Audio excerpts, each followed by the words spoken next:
ये देखिए, ये गर्ल्स हॉस्टल है और इसके ठीक सामने शराब की बोतल पड़ी हुई है। बिहार में शराबबंदी है।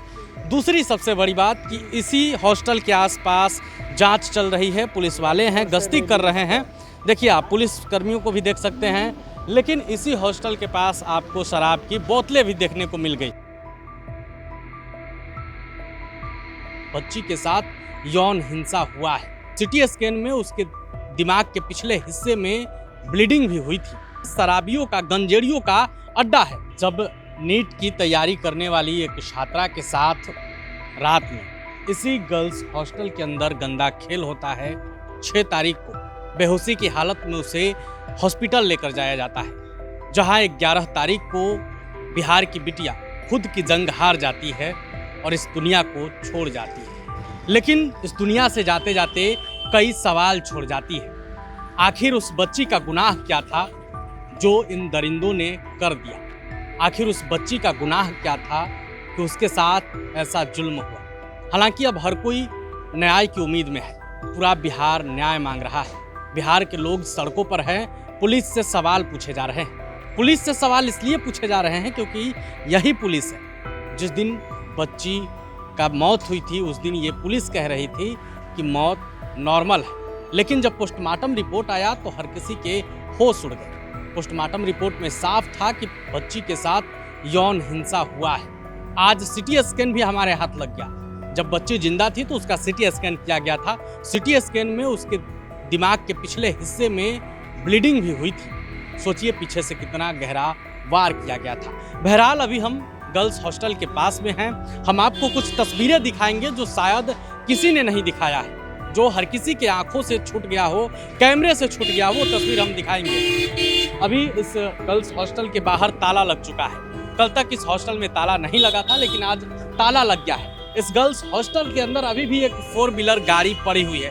वो गाड़ी किसकी है ये बता पाना अभी तक संभव नहीं है कि गाड़ी किसकी है, लेकिन अंदर में एक गाड़ी है, ईवी कार है। नंबर प्लेट चूंकि प्राइवेसी का ख्याल रखते हुए हम नहीं बताएंगे, लेकिन हमें स्पष्ट दिख रही है कि अंदर में गाड़ी खड़ी है। लेकिन सबसे चौंकाने वाली बात है कि जिस जगह पर गर्ल्स हॉस्टल चलता था वहाँ का आप नज़ारा देखिए।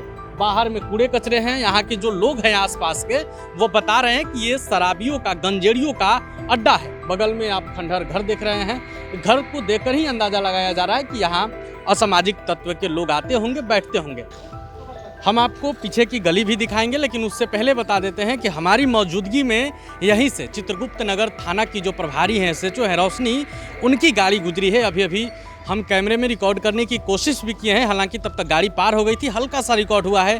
वाइट कलर की स्कॉर्पियो है, बिना नंबर प्लेट की। आप अपने तस्वीरों में, अपने स्क्रीन पर वो तस्वीर देख पा रहे होंगे, वो वीडियो देख पा रहे होंगे कि किस तरीके से उनकी गाड़ी गुजरती है। अगल बगल के लोग बताते हैं कि शराबियों का अड्डा है। सिर्फ बताते नहीं है, बल्कि हम आपको कैमरे पर दिखाते हैं। ये देखिए, ये गर्ल्स हॉस्टल है और इसके ठीक सामने शराब की बोतल पड़ी हुई है। अब जरा आप समझिएगा कि स्थिति क्या है। बिहार में शराबबंदी है। दूसरी सबसे बड़ी बात कि इसी हॉस्टल के आसपास जांच चल रही है, पुलिस वाले हैं, गश्ती कर रहे हैं। देखिए, आप पुलिस कर्मियों को भी देख सकते हैं, लेकिन इसी हॉस्टल के पास आपको शराब की बोतलें भी देखने को मिल गई। हम आपको अंदर की तस्वीर भी दिखाने की कोशिश करेंगे। चलिए हम आपको गली में लेकर चलते हैं। ये मेन गेट है, इसके जस्ट बगल में एक गली है। गली को आप देखिए। मेन गेट पर कैमरे लगे हुए हैं, दोनों तरफ से एक कैमरा लगा हुआ है। जैसे ही हम अंदर बढ़ते हैं तो एक और गेट हमको दिखता है। अब जरा ध्यान से देखिएगा कि इस गेट पर भी एक कैमरा लगा हुआ है। थोड़ा सा आगे बढ़ते हैं, इसी गली में अंदर जाते हैं तो हमें एक तीसरा गेट भी मिलता है।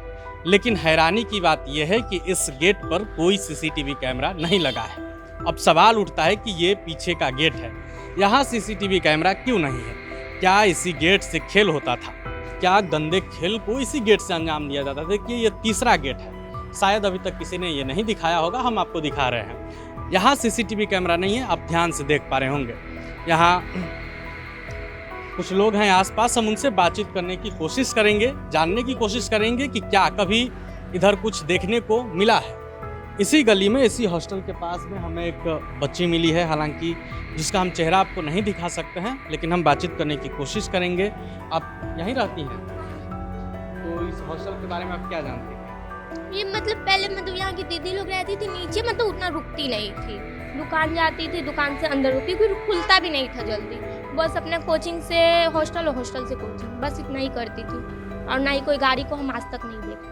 अच्छा, जिस लड़की के साथ घटना हुई है आप उनको जानते हैं? हाँ, क्योंकि नीचे आती थी तो सामान वगैरह मंगवाती थी ना, क्योंकि वो लोग बाहर नहीं जाती थी। छोटे छोटे बाबू रहते थे ना, उनको बोलते थे बाबू चिप्स ला दो, केक ला दो या कुछ। तो आप उनसे मतलब बातचीत करते रहते थे? रुकती नहीं थी यार, कभी कदाल मतलब मिल जाती थी ना, मतलब वहाँ पे हम लोग खड़े रहते थे ना, तब बोलते थे कि बाबू मेरा ये सामान ला दो। हाँ, कैसी रुकती थी नहीं, पढ़ने बहुत अच्छी थी, बहुत अच्छी थी। क्योंकि कोई भी दीदी, मतलब हम एक ही उन्हीं के बारे में नहीं बोल रहे, कोई भी दीदी मतलब रुकती नहीं थी। हाँ, कभी हॉस्टल के आसपास कुछ लोग दिखते थे जिससे थोड़ा संदेह हो? नहीं, हम गाड़ी वगैरह नहीं, बस गाड़ी एक ही को देखते थे, जिनका बिल्डिंग उसी का गाड़ी। हाँ, अच्छा, उनके- बिल्डिंग जिनका है उनसे कभी आप मिले, उनको देखिए हाँ, आप सामने से? हाँ, कैसे दिखते थे? देख के लगता था कुछ?